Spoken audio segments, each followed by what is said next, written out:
W's in the chat, boys, but for me, not for Atleti or Real, because we won, or they drew. That's what matters, right? They didn't take any points away or any significant points, and we are in a very good position to step into first place should we beat Real Madrid and Atletico Madrid, and they probably won a perfect season, because this game was a disaster for both of the sides, and I'm interested to get into it.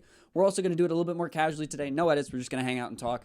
And talk about how flat both of these teams were, how miserable the game was to watch, but thanks for hanging out with me on Big Up if you guys were there. I appreciate you. And I appreciate the referee. I think he did a decent job. I know Faisal is going to be screaming his head off about it. Realistically, though, I don't think he did that bad. I think the penalty call, I think it is a penalty in the way that calls have been going in La Liga generally over the past couple of years. That is, he got stepped on near the ball, near an important spot in the box. They call those things in La Liga usually. So it makes sense that it's called. I think I could also see a no call. The guys on ESPN today were crying about it the whole time and saying it was clearly not a foul. I think in the way things are called today, it is. Should that be the case? No, not at all. That's obviously not a penalty. Like we know that shouldn't be a penalty.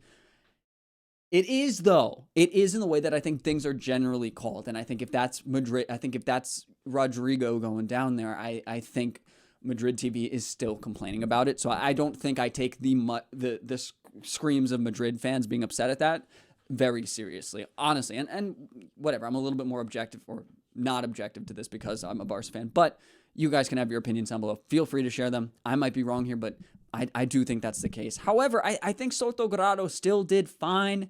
I think he probably did a better job than most of Real Madrid and Atleti. Maybe Real Madrid, but both teams were just mid at best. Considering the situation, I think Carlo Ancelotti was incredibly mid today in his decision-making. I think they made some changes at halftime that spiced it up, moved Mbappe over to the right a little bit. That worked okay. It worked a little bit better. Obviously, they got a goal pretty quickly. But again, they scored a deflected goal that was pretty fortunate to get away with. And they have Vinny Jr., Mbappe, and Jude Bellingham up there, and Rodrigo. They should be scoring more than one, especially with how many chances they had. They were crossing it to nobody, which isn't a surprise because they have no striker. So I don't know. Madrid is such a frustrating team where they have so much talent and they play so unimpressively so often. I don't know. I think Man City has got a very fortunate situation in their hands where they are finding Madrid in a very low point riddled with injuries for the first time in a very long time. I think I'd love to see Man City just destroy them or just beat them, have Real Madrid go out that early. But I think if that happens, Carlo Ancelotti's got to be out of a job, man. I would be fed up with him, especially with how things are going in La Liga. They were seemingly, 7 points ahead of Barcelona at one point. Now they're 3 or 4, and tomorrow it could be much, much smaller. I don't know, man. This is getting a little bit extra. And obviously, Barca still have to win tomorrow, and we'll see if that happens. We've seen them throw away chances like this. I have a feeling they're going to put it together. I think they've thrown away enough chances this season that they will figure it out today, but they could also not, and this could be a moot point, but we'll see what happens. Atleti, though, I'm so disappointed in Atleti. I thought they were so mid. Every time they got the ball in an even decent situation, they were like surprised. They were like, oh, how did I find myself here? Let me pass it to nobody now. Griezmann threw away 2 passes, which is something I rarely see from Griezmann, but they just clearly were not connecting well, and I don't think Atleti have been incredible this season. I think they have played a lot better than they did today, especially going forward, but I don't know. I think this is a team that will drop points going throughout the rest of this year, and you could argue they've been lucky to not drop points up to this point and be as consistent as they have been by scoring goals in the very last minute of so many games. That's not really something that I see as sustainable, but it won Madrid the league basically last year. So it's definitely something that can work, but Madrid did not look like a team today that could do it. They were just pretty flat going forward. Obviously, the pen was incredibly fortunate. I think if there's no pen, they don't score today because they weren't great.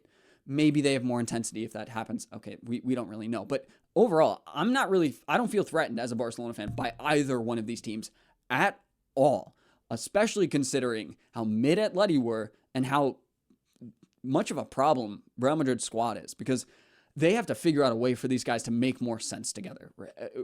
He tried by moving Mbappe over to the right, or he was playing as a striker, but then he was combining with Rodrigo instead of Vinny, and that was working. okay. And then it stopped working slowly as Atleti started defending and preparing for that. I don't know. They have to figure out more solutions to this because it isn't working. You have so much talent. Maybe bring in a striker, do something. Obviously, they can't do that, but I don't know. They have so much talent to not be clicking at all. And I'm kind of I don't know if it's necessarily just that being the issue. I think Atleti are just very defensively decent. I think Lenglet had a pretty solid game. I think Jimenez had a pretty solid game. Even the wingbacks played pretty well today. So they made it difficult for them, but you'd think Madrid could have broken that down, and you can definitely be critical of them for not. I also think your boy Jude Bellingham cried like a baby. Oh my God, he is so frustrating. He's got to be my most hated Madrid player by far. This guy, not only does he go down incredibly soft, but he complains and complains and complains whenever anybody else also goes down soft. If you go down soft, don't be a hypocrite and complain when other people do it. I just don't get that. I'm like, bro, it's just such a joke to me. It's such a joke to me. And then there was one point where Ceballos did the exact same thing. I actually think Ceballos had a decent game, but he also went down incredibly easy a couple times. But then he yelled at one player, and when they went down easy, and then when the same thing happened, an Atleti player yelled at it was Asensio for going down in the box incredibly easy. I think it was like Koke or Jimenez yelled at him, and then all the Madrid players got so upset at them for doing that. But it's okay when Madrid does it. It's just a hypocritical mess that they get away with it, that they're allowed to do it. Bellingham was throwing his arms up and screaming at the ref anytime a foul went against them. And Antony got a yellow card for that in the Real Betis game today for not doing the exact same thing. Like, he went to throw his arms up, he controlled himself and stopped and still got a yellow card today. But no one on Madrid's team got a card for dissent despite yelling at the referee and the linesman constantly. It was such a joke. I just don't understand it. It's not consistent. And there's a lot of pressure on these games because of the way Florentino Perez, Real Madrid TV works, and it's difficult for them to make the right calls. And that makes it difficult for them to call against Real Madrid in certain situations like that. Put a yellow card out for dissent in those situations that you're not going to get the same criticism if you do that against for Real Betis, right? And so it's such a joke. And we've seen La Liga teams come up in the past couple of days voicing, concern about this issue and standing with Atleti or whatever, or referees in this situation, because it is a disaster and it's such a joke that it's allowed to happen. And the fact that Javier Tebas also has to stand with Atleti and he can't just make the ruling, or he can't just, penalize them because he's the president. It's just a weird situation overall. But the main point here is that both teams played incredibly mid today. And I think I'm not really threatened by either one of these sides in La Liga. Like, I'm not saying Barcelona is a perfect team. I think they could easily drop points.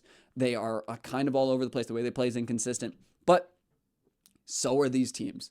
And it's just today proved to me that no one is a clear front runner in this La Liga race, despite what so many of you thought for a while. And I thought we were out of it.